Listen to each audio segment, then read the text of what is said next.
I'm no better, I fell asleep in the kitchen, the guy smiled, sticking out his tongue. Okay, let's have breakfast, and then we have things to do. I'm all for it. What's up? The blonde stared questioningly, sipping cold tea. It's a long story. You see, you're the head of the Konoha company, and I'm your personal assistant. Now we need to go and look at a couple of houses, and then to the company. Otherwise, anything could happen in your absence. The blonde's jaw met the parquet. He had never expected this. He was the head of the company. And now that he had lost his memory, how would he manage it? So, wait. Do I have company? Yes, the brown-haired man said calmly. I kind of lost my memory. And I don't remember anything. Don't worry, you have me. I'll explain and tell you everything you don't understand. This is, of course, good. But still, I'm surprised. Everything is fine, Naruto. Don't worry. Now go wash up and change your clothes, and I'll cook something in the meantime. Okay, Naruto smiled and headed towards the bathroom. He could use a shower now. He needed to get his thoughts back to normal. It was good that Niji was with him after all. Having finished his morning routine, the blonde headed to his room. And as far as he remembered, he didn't have any things with him, but now a bag with things magically appeared in his room. After rummaging around, the blonde pulled out light-colored jeans, a white t-shirt, and a checkered shirt. Having looked at himself and noted that he looked good, the blonde left the room. The kitchen smelled of something edible. When Naruto got there, he found a funny picture. Niji was stirring something in a frying pan with one hand, and taking out plates with the other. Seeing him now, the guy seemed so homey. It was nice to know that Niji was with him, that he was ready to help him and support him. Another person, as Naruto thought, would have abandoned him. Niji, do you know where the things in my room came from? The brown-haired man, distracted from his work, looked at Naruto. Hair in creative disarray, blue eyes looking at him with trust, a neat little nose, full lips. There was a pendant hanging on his neck, a white t-shirt that sat well on his figure and a checkered shirt on top. Light jeans sat well on his slender legs. It would be nice for him to go to the bathroom and tidy himself up, too. You see, your luggage was lost and they said they would bring it in the morning. Well, apparently, they did. Ah. I see. What are you cooking? Bacon with sausages. It's ready, sit down at the table. After sitting down, the boys had breakfast. After breakfast, Niji went to the bathroom, and Naruto decided to watch TV. Chapter 12 Entering the bathroom, the brown-haired man looked at himself in the mirror. A rather well-worn young man was watching him. Bags under his eyes, long hair was awkwardly gathered. And how could he allow his hair to be in such a state? This had never happened before, and, in general, he carefully monitored his appearance and did not allow himself to be in such a shabby state. He was used to looking impeccable and being ready for all the difficulties of life, but with Naruto everything was different. He changed the brown-haired man. Always serious and strict, now he became kinder. Although, maybe that only applied to Naruto. In any case, there is no time to speculate now. After quickly taking a shower and washing away the fatigue, the young man dried his hair and, wrapping a towel around his hips, headed to his room. Along the way, he dropped into the living room to warn Naruto. The blonde was watching some horror movie. Yeah, just a kid, because it was obvious from his pose and eyes that he was scared like a little boy. Having made a mental note that Naruto was impressionable, he was about to leave, when Naruto jumped up to him and hung on him. This turn of events puzzled the brown-haired man. While Niji was still getting the message about what had happened, Naruto, realizing that he was now hanging on a practically naked Niji, blushed. From the outside, it looked pretty ridiculous. After standing there for a couple of minutes, Naruto decided to let go of his friend, although it was nice to stand like this in his arms. Naruto felt that this was not a good sign. And Niji, having already realized what had happened, was stupidly enjoying the moment. Naruto smelled of citrus and mint. A very unusual combination. But nothing lasts forever, and after a couple of minutes, Naruto decided to let go of him. Wait, sorry. This is all a stupid horror movie, the blonde justified himself, pouting his lips cutely and pointing at the TV. Oh, come on. Everything's fine, and yes, I'm sorry for looking like this. I'll go change, and you get ready. Naruto only now managed to get a good look at Neji. And there was quite a lot to look at. Long hair hanging from his shoulders, a toned body, broad shoulders, slender legs. The image left his mouth feeling dry. And now Naruto was worried about his sexuality. Neji noticed Naruto's gaze on him and also noticed that he was embarrassed. Quite an interesting reaction, maybe something will come out of it. In high spirits, he went to the room to get dressed, and Naruto was left with his thoughts. Thinking about the possibility that he was gay. And what kind of relationship he had with Neji. Having finished with his clothes and having looked in the mirror one last time and made sure that he was dressed to the nines, he smiled at his reflection and headed for the exit. Neji found the blonde wonder in the kitchen, sitting nicely and drinking orange juice. Noticing Neji, the blonde smiled at him and, having finished his juice, they both left the room. Naruto was quietly and peacefully sipping his juice and not bothering anyone, when this very unusual influence on him again distracted him from his thoughts. Nesdi stood before him, looking impeccable. White shirt completely unbuttoned, black pants. It seemed that such simple clothes looked somehow unusual on the brown-haired man. Although maybe these are just the banal quirks of a blonde. After leaving the room, they got into a car with a personal driver that appeared out of nowhere and drove off in an unknown direction. The car stopped in an elite area. This could be easily noticed by the abruptly changed environment. In this area there were 2-story cottages.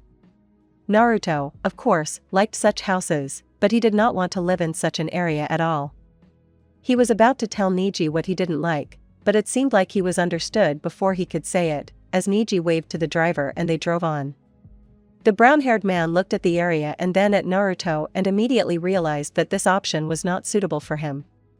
It was too dirty an area. Filled with arrogant rich people. Naruto was not like that, and looking at the blonde's face, he was convinced of this. Further on there were ordinary multi-story buildings, not very poor people lived here either, but Naruto liked it. Quiet, beautiful, and clean. Getting out of the car, they headed towards the entrance, entered the building, went up to the 8th floor, walked along a small corridor, and knocked on one of the doors.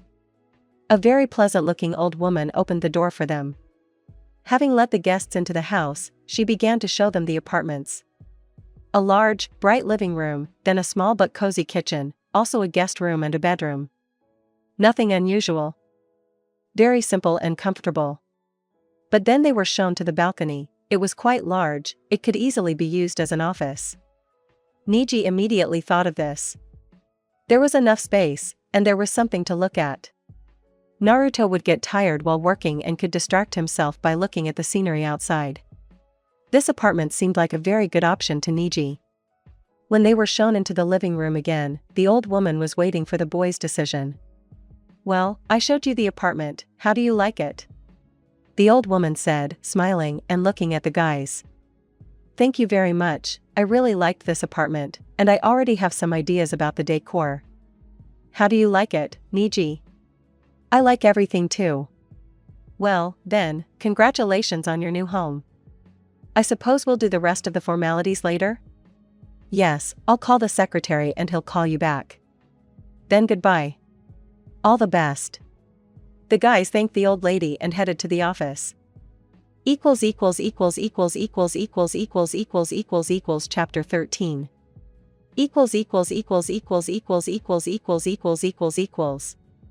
Naruto was worried, meeting with colleagues he didn't know at all and a job he didn't understand how to do. All this scared Naruto, but he tried not to show it, but as always the perceptive brown-haired noticed that something was wrong with Naruto. He was too quiet and tense. Neji wasn't having an easy time either. He had to teach Naruto how to run the company. And the brown-haired man, of course, had no doubt that Naruto would cope, but he would still have a very hard time for some time. Encouragingly putting his arm around the blonde's shoulders, Neji wanted to support the blonde and say that he was with him and that he would help. And it seemed that he succeeded. Because Naruto smiled at him with his charming smile. This gave Neji confidence. So they sat in the car while driving to the office. Each was immersed in their own thoughts. Naruto enjoyed being close to the brown-haired man, but there was something else. And what, the blonde couldn't figure out yet. He was distracted from his thoughts by a car that stopped. And that meant one thing, they had arrived, and fear and self-doubt enveloped the blonde even more. But Neji, who was standing next to him, supported him somehow. They were near a high-rise building. And it was hard to believe that Naruto was in charge of this. Neji took his hand and they entered the building. They were met by security, who greeted the guys politely, and they headed further. On the first floor was the reception. As the blonde understood, the other floors were the staff offices. Entering the elevator, Neji pressed the 17th floor. Naruto's office was on the highest floor. The elevator began to rise smoothly. Having reached the necessary floor, the guys got out of the elevator. Near the office sat a blonde with long hair. And, most likely, it was his secretary. She came out of her desk and greeted the guys. All this formality did not please Naruto, since he himself was simple and sociable. And the situation was saved only by the fact that Neji was with him. Having greeted the blonde, Neji walked towards the office. Naruto, smiling at the blonde, followed the brown-haired man. The office was brightly colored, but what impressed Naruto most was the large window. The sky seemed so close, and the people and houses so far away. It was amazing. Naruto had never seen anything like this. And he would work here. He looked at Neji. What an amazing view, the blonde said with admiration, not taking his eyes off the window. Yes, it's really beautiful. The brown-haired man came up behind the blonde and hugged him around the waist. It is unknown why, but Neji wanted to hug this unusual guy and not let go. Naruto was confused by this turn of events, but he did not slip out and hit the brown-haired man, as Neji thought. And this pleasantly surprised him. They stood like that for a short time, enjoying each other's warmth. Ino knocked on the door of the office, and the boys peeled themselves off each other. Naruto sat down in his place, and Neji sat on Naruto's right side. In his place, Ino entered with a stack of papers and placed it in front of the blonde. Hello, Naruto-san. These are the reports for the time you were absent. The guy didn't really understand what it was, but it seemed like she wanted him to look through these papers. And also, these papers need your signature. She handed over a folder with some documents.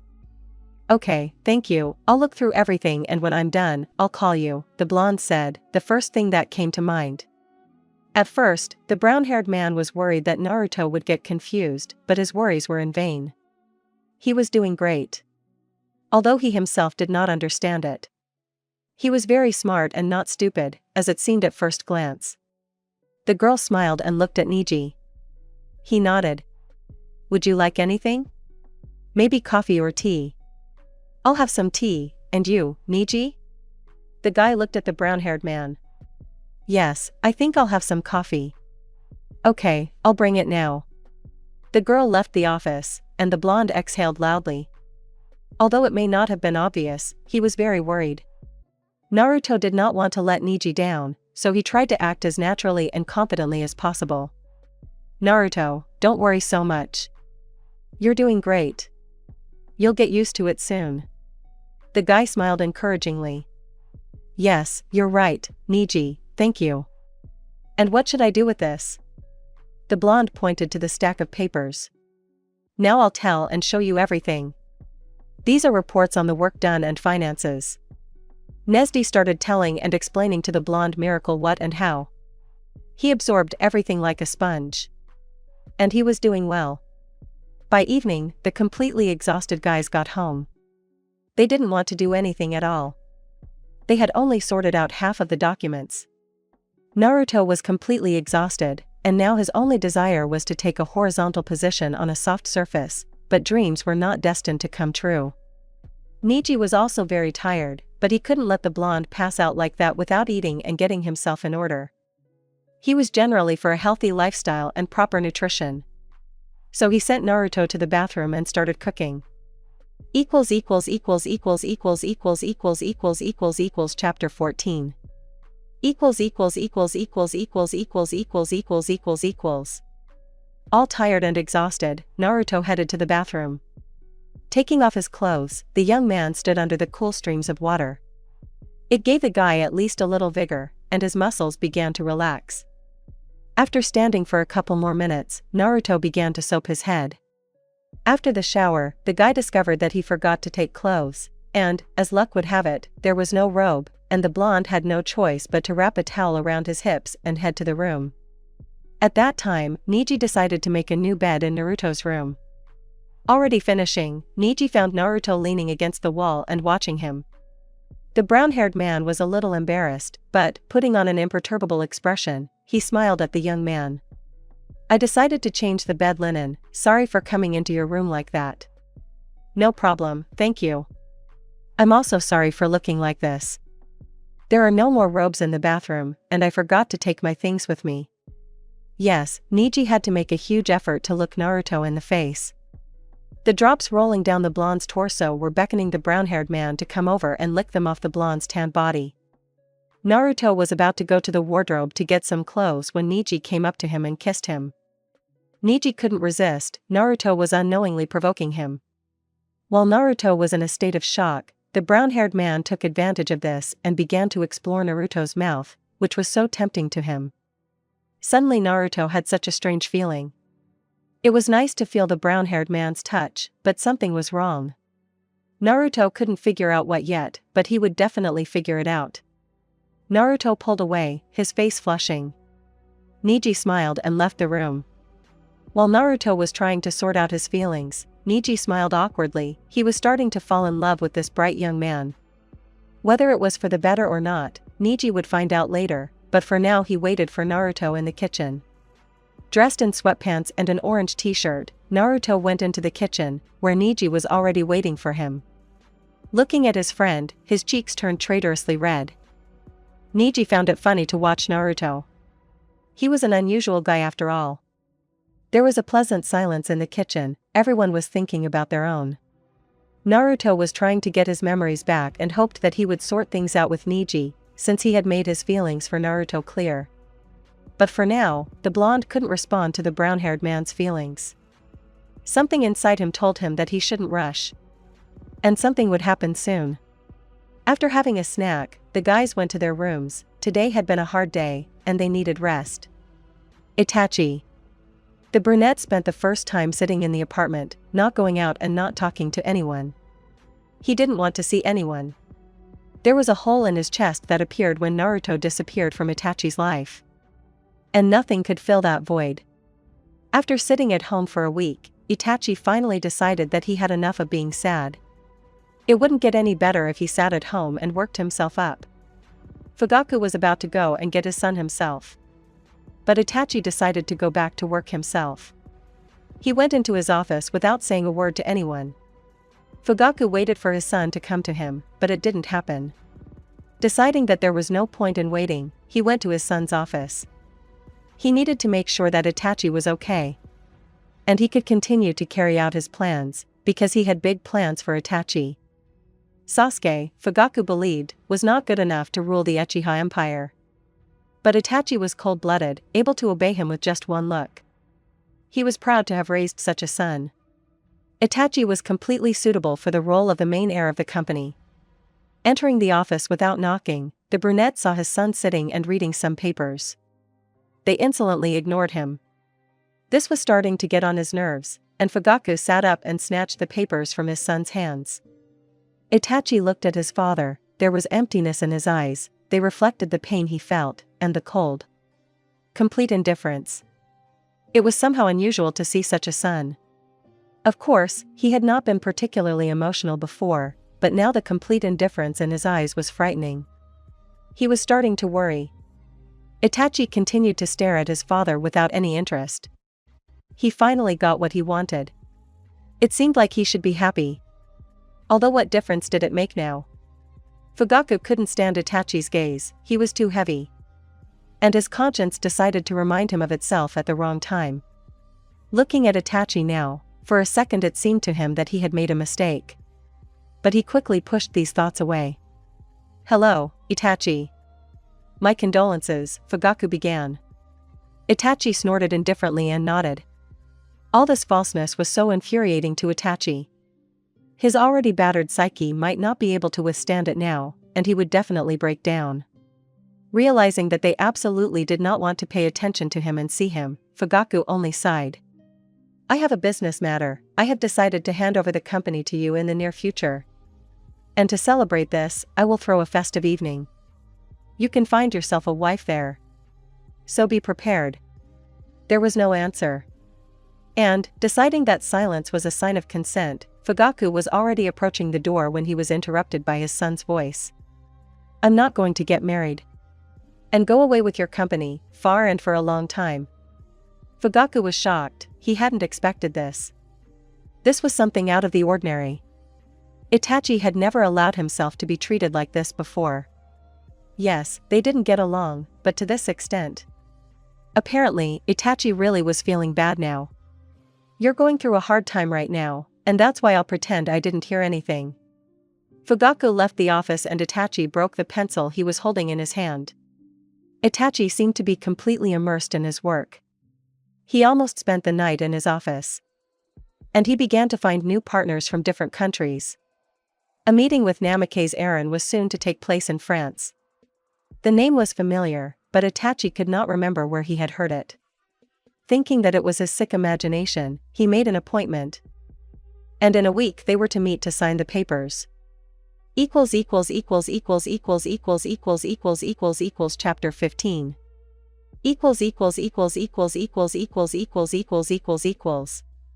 Naruto. More than a week had passed, and Naruto was doing a great job with all the work. Neji had gone somewhere. As he said, on some business. So now Naruto was handling the company's affairs on his own. A new partner from Japan was supposed to come to him soon. Naruto was worried this would be his first time negotiating alone. Neji was busy and didn't bother to go into details, but simply said that Naruto was doing great and he had nothing to worry about. The meeting was supposed to take place tomorrow, and the blonde had some kind of premonition.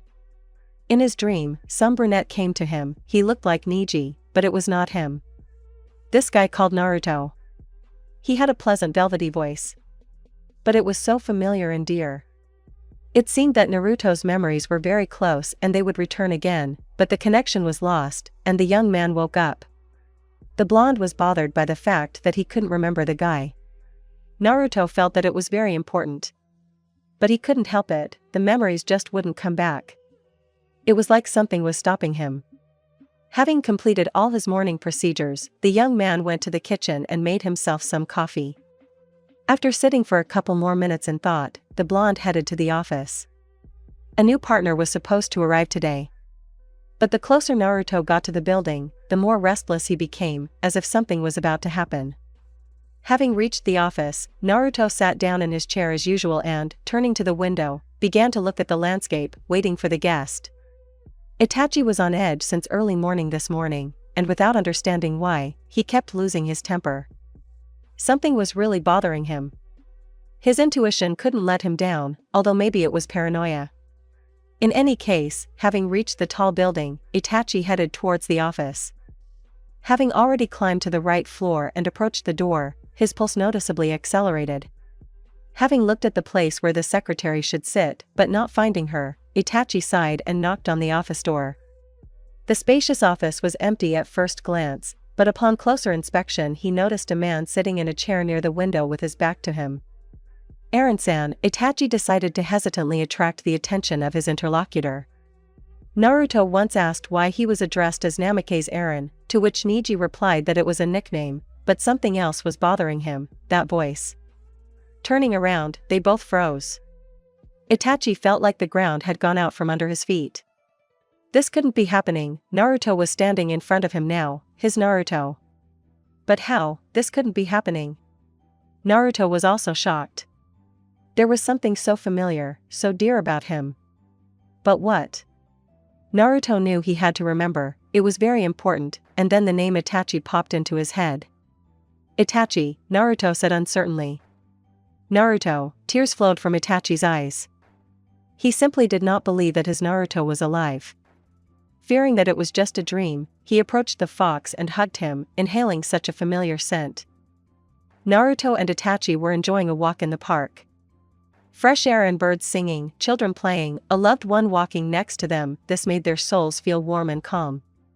This idyll was interrupted by an annoying phone ringing. Itachi had to take his phone out of his pocket and answer the call. He looked at Naruto as if apologizing and walked away. It was his secretary Konan calling. She can't really explain anything over the phone. My father probably wants to see me.